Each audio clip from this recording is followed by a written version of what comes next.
Hello again. Welcome to another edition of Media Watch. I'm your co-host, Eric Tait, Bob Anthony. and it's brought to you by the good graces of EVT Educational Productions, Zoom, and Manhattan Neighborhood Network. So Ray's not with us because he's under the weather, but hopefully he'll be with us the next time. Yes, his input here is always welcome. He always has some good insights. So all kinds of things are going on, and we'll try to tie into what's going on based on the media coverage of what's going on. And the key thing that's held my interest, of course, are the beginning investigations on what happened January 6th. You had a Senate investigation that started when we air on Monday, because we're taping the Wednesday before. I'm sure there'll be talk about the second set of hearings about the assault on the Capitol. But an interesting byline caught my eye on Counterpunch, and it wasn't a byline so much as the headline on Counterpunch, last week's Counterpunch. I think the story was posted on the 23rd of February, and it was last name of Cockburn, and the headline was "Dark Day for Journalism," and I'm not sure. That's counterpunch.org, just for the folks who are looking for it. An online publication, right? Yes. And, I forget his first name that quickly. Patrick Cockburn. Patrick Yes. Cockburn. Yes. And it was interesting about him taking the media to task on the coverage of the assault on the Capitol. What we at Media Watch have been calling the attempted coup in plain sight. And we were calling Donald Trump's assault on the electoral process an attempted coup in plain sight. Not an armed coup attempt, but an attempted coup attempt in plain sight, trying to do it through the courts. And I'll try to bring that up as you're talking about it. Go ahead. Sure. As a matter of fact, bring it up and see if you can actually get to that key line. There was a key line in the article that actually caught my attention and made me wonder exactly what events he was seeing when he was seeing the events, as opposed to dissecting the media coverage of it. But do you mean what he said in the lead? No, not necessarily the lead, down in about the third or fourth paragraph, but give the folks the lead. Yeah, and you can see the headline on the screen by Patrick Cockburn. The invasion of the Capitol on January 6th now stands alongside 9/11 as an act of war against American democracy. Unsurprisingly, news coverage of the incursion has come to resemble war propaganda. All facts, and he underlines that, true or false, are pointed in the same direction with the aim of demonizing the enemy and anybody who minimizes its demonic nature. And the 3-hour takeover of the Capitol building by a pro-Trump mob is portrayed as a coup or an insurrection egged on by President Trump. The 5 who died during the events are seen as evidence of a violent, pre-planned plot to overturn the result of the US presidential election. And this might be the line you were looking for. Film spliced together and shown by prosecutors during the impeachment proceedings gives the impression that what happened resembled a battle scene out of Braveheart. No, that was one of the key lines. Okay, and I'll scan as we chat about this. But yeah, he goes after the and I'll let you explain it. The media, the conventional media, as we would call it, I guess, for somehow turning this into war propaganda instead of properly discussing what actually happened. And there's the incident with the officer who died. The initial reports of how he died turned out to be incorrect. But it's an interesting take on media coverage of the. Yes, I mean, the thrust of I got from reading his article, the thrust of it was because there was only one gun fired and one gunshot expelled or that Mhm. took place, and only one person died, that somehow this was not an armed assault on the US Capitol, and that, quote, the possible act of war against the Capitol may not have been just that. And I noticed that he used coup in quotes and Yes. insurrection in quotes in that paragraph at the top.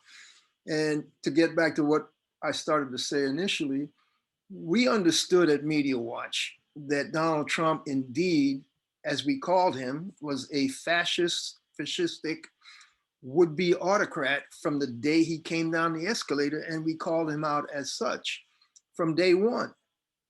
And the impeachment managers did an excellent job of tying the background settings that Trump had laid out in all his big lie propagation about the election being stolen as a way of undermining the actual peaceful transfer of power. And Trump himself said he was not committing to a peaceful transfer of power. Did he not say that, Bob?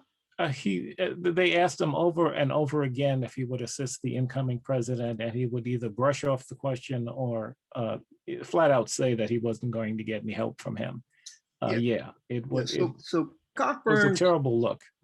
Cockburn's thrust of it being a quote coup and quote insurrection, I definitely take issue with.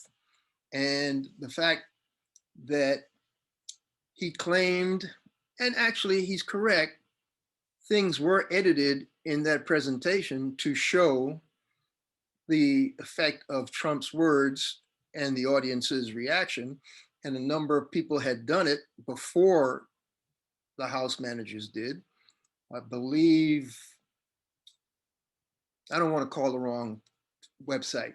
I know something came off of Parler or one of those other websites that had already edited Oh, audience's reaction to Trump. a news outlet had basically scraped Parler of all of Basically, the videos that were posted. and basically, they did a timeline. This is what Trump said.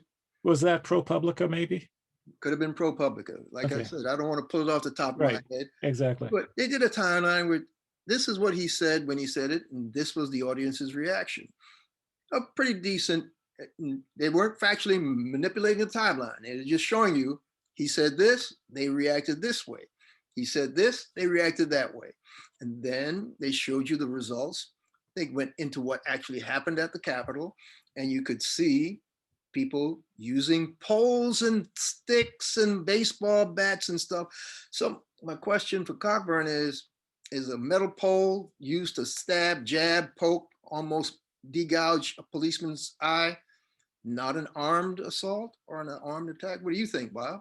Well, he makes the argument, like you said, that only one shot was fired, and that was by a police officer, and the majority of the people who died were Trump supporters, I guess, with heart attacks and other things. Yeah, right. And you know, so that's so they weren't caught in the height of battle, and they weren't shot down and mowed down by anybody. They died of almost natural causes. They basically weren't fit for battle, not to lighten the, I mean, you know, loss of life is nothing to joke about. But you're right.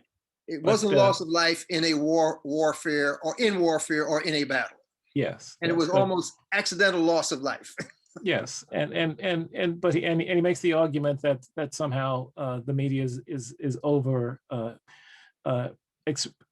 overemphasizing, I guess that's not even the right word, but making it out to be an insurrection, which quite frankly it was. And so I'm not. I'm with you, Eric. I'm not getting. I'm understanding what he's saying about some mistakes were made with the reporting initially, in terms of details, but that always happens in cases of crisis or war or anything. You're correct, and yes, there's no doubt that some of those stories were reported incompletely and inaccurately. And as you say, in the flush of any battle or in the flush of any breaking news events, whether it's a riot, whether it's a fire, whether it's any breaking news, sometimes the early reports that you get from on-scene people, whether they're people in authority or eyewitnesses who were there and saw it and gave you their account, Sometimes even the eyewitness account is not accurate, and sometimes the authorities accidentally give you bad information and sometimes give you bad information deliberately. We've been down that road. Yes, we We have. understand that Yes. that's why we have to do our own on-scene reporting. And I believe the thrust of his thing is journalism, mainstream media, mainstream journalism. That's why you call it Dark Day for Journalism. Fell down on the job because they didn't do their best accurate reporting, et cetera, et cetera. And he makes the point that the only crew that made it inside was a British TV crew, and you know, that actually, I guess, made it through the lines and inside. And he doesn't mention the fact that there were journalists inside the building already covering the hearings and other things.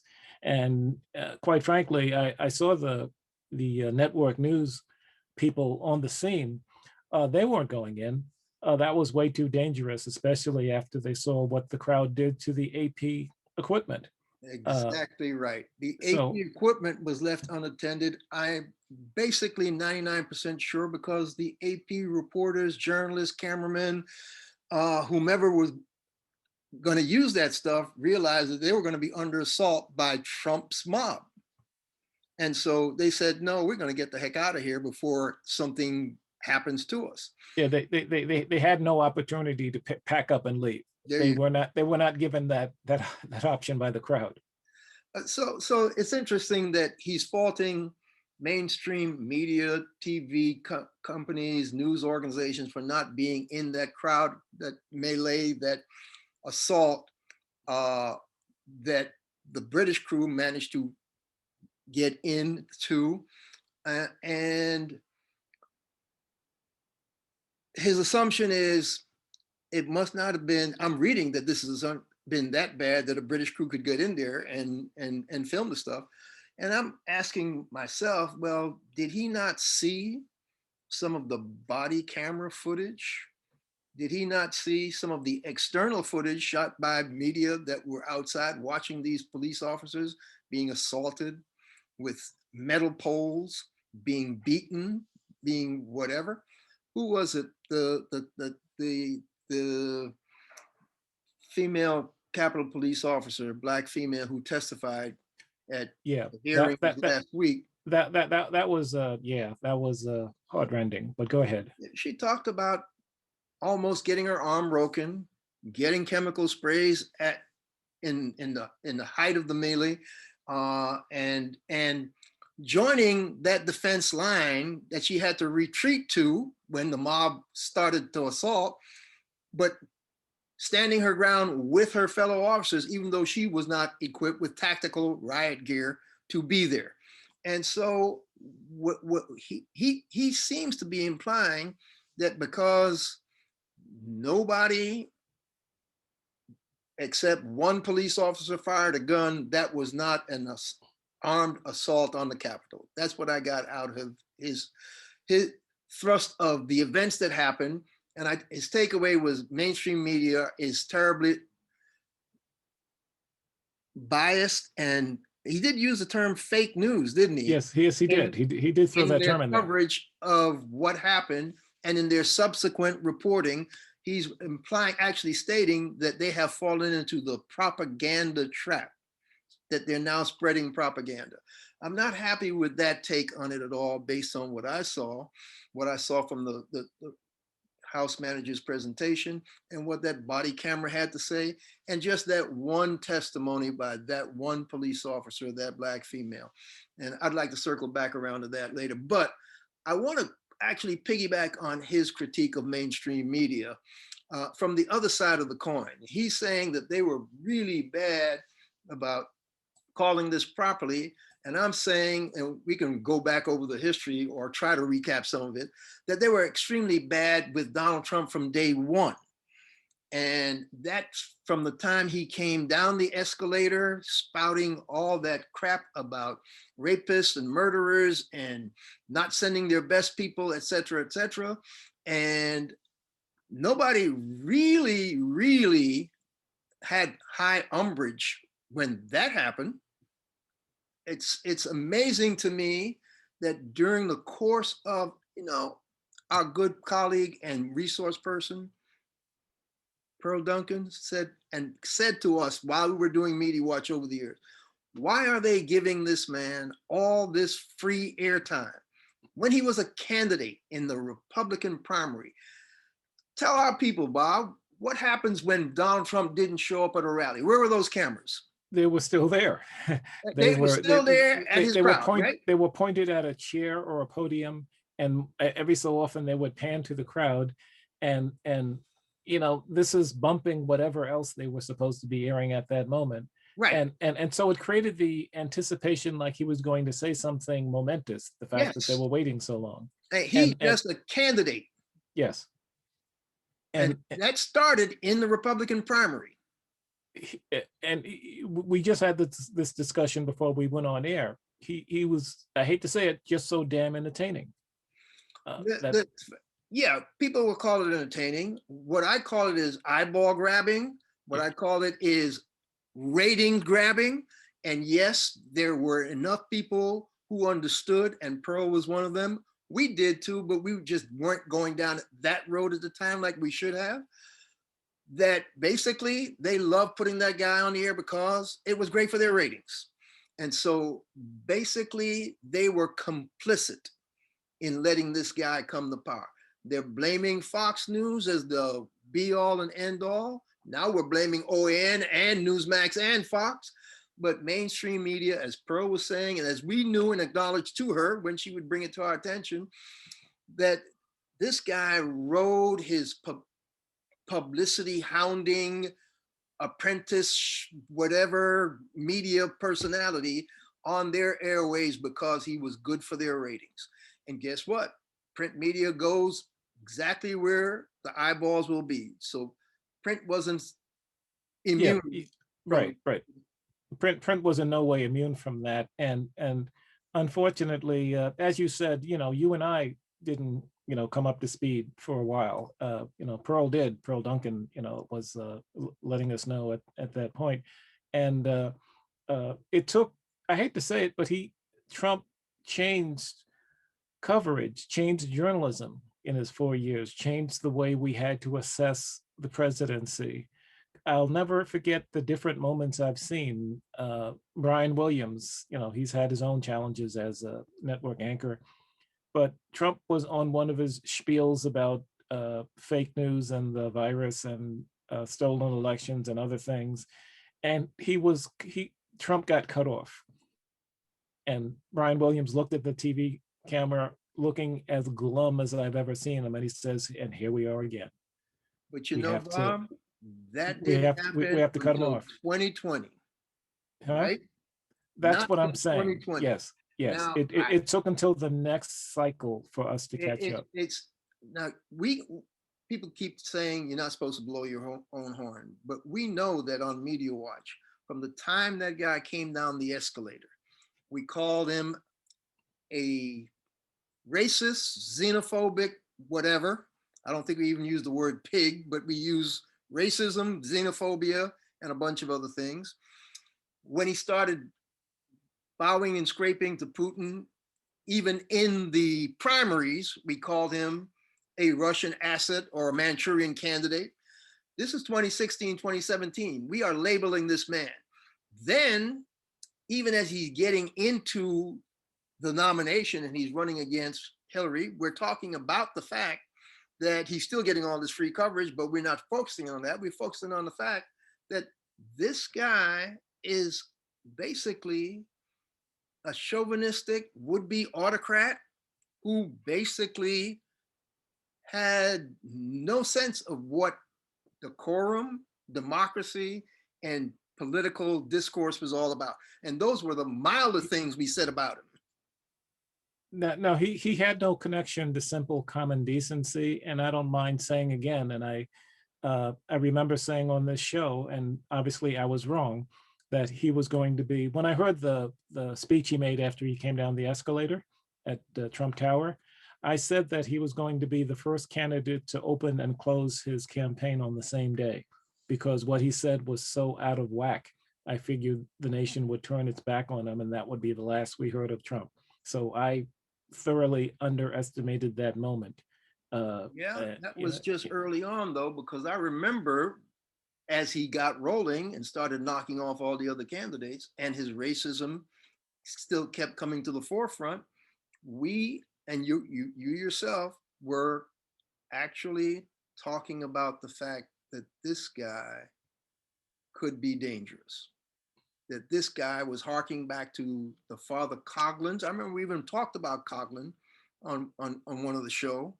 We probably talked about Huey Long, and I know we brought Dr. Singer on to talk about his harking back to fascism and pre-World War II Germany, Hitler's rise to power.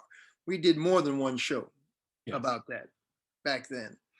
So the other side of that, not the other side, but part of that was the fact that we knew that he was having a direct appeal to racism and white supremacy. There was a time in one part of the campaign where I think he was campaigning against Hillary when he got this endorsement from David Duke. Was that during the actual campaign? David Duke endorsement? I Not believe the primary. so. Yeah, during the campaign, I think you're right. Yeah, He the did. 2016 campaign. He Yes, got the yes. David Duke endorsement. Yes, and for those who don't remember, David Duke is a former KKK leader. Yes. Grand Wizard is Grand what they Wizard, call them. KKK. And Duke said, he's our guy. That's our man. We're finally getting somebody who might get into that office that Yes, understands us. that appeals one to of us. Yes. One of us. So we jumped on that and did not let it go. Charlottesville was just late. The rest of those folk, when he came out with good people on both sides, we understood that that's who this guy was. Not, but the media still were not digging into that appeal to his white supremacist base. I remember when we were trying to dig into more on Stephen Miller because we knew he was his hardline immigration, lock out all those brown people, make sure they can't come in. Yeah, he was going on, we talked about him going on what was that? Bannon's old show, not InfoWars, the other one, Breitbart. Oh, Steve yes. Miller was an old Breitbart regular. And so it's not like we were not on this guy and his white supremacist stuff. Right. Media Watch was not shy about calling out racism and white supremacy at all. We've always jumped on it when we see it. I admit to being surprised though that the base was so thick and spread so wide and became so active. I mean, the crap that was hiding under the rocks climbed out and started participating in government. Yeah, I think we called them the lizards, and the lizard brains came out from under the rock. Yes, there we go. Yes. And so I did underestimate that at the beginning, but as they came out, I was A, flabbergasted, B, angry, and C, yeah, surprised that they were getting traction in the media as they were covered by, I don't want to say Breitbart and news outlet in the same sentence, because that's, What bothers me is even though we were calling that stuff out, most of the mainstream media were not digging into, in any in-depth ways, how virulent and how big his appeal was to all this whiteness, white supremacy, whatever that id was, that was long part of America's fringe. We know it's been part of America for 400 years because we understand this slave mentality, white supremacist thing that's been with us. We've done shows on that. But the fact that the media would always shy away from digging into it from that aspect is something that Farai Shadeh just published something on Twitter that harked back to something she had done back in 2016 when she had a hard time getting 538 to put her stuff out. Just like Pearl was telling us, he's getting all this free time to publish all his vitriol. Farai was trying to get stuff out on her platforms back then and couldn't get it out because editors were saying, oh no, we're not going down that road, et cetera, et cetera. And basically, she's correct. And what doesn't help is that the media is shrinking. Newspapers are disappearing, staffs are shrinking. As we tape this week, I believe Alden Capital, they owned a big chunk of Tribune Publishing, which runs the New York Daily News, among other outlets. They're taking over what they didn't own already. So Alden Capital will take over Tribune Publishing, and that more or less guarantees cuts.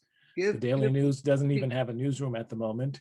And someone on the PBS show, Judy Woodruff's show, was mentioning last night that as these newspapers disappear, some digital outlets rise to replace them, but they're not diverse. You look at the staffs and they're not diverse. So here again, what we are talking about today doesn't get covered because their staffs aren't inclusive enough. And we have about 2 minutes left.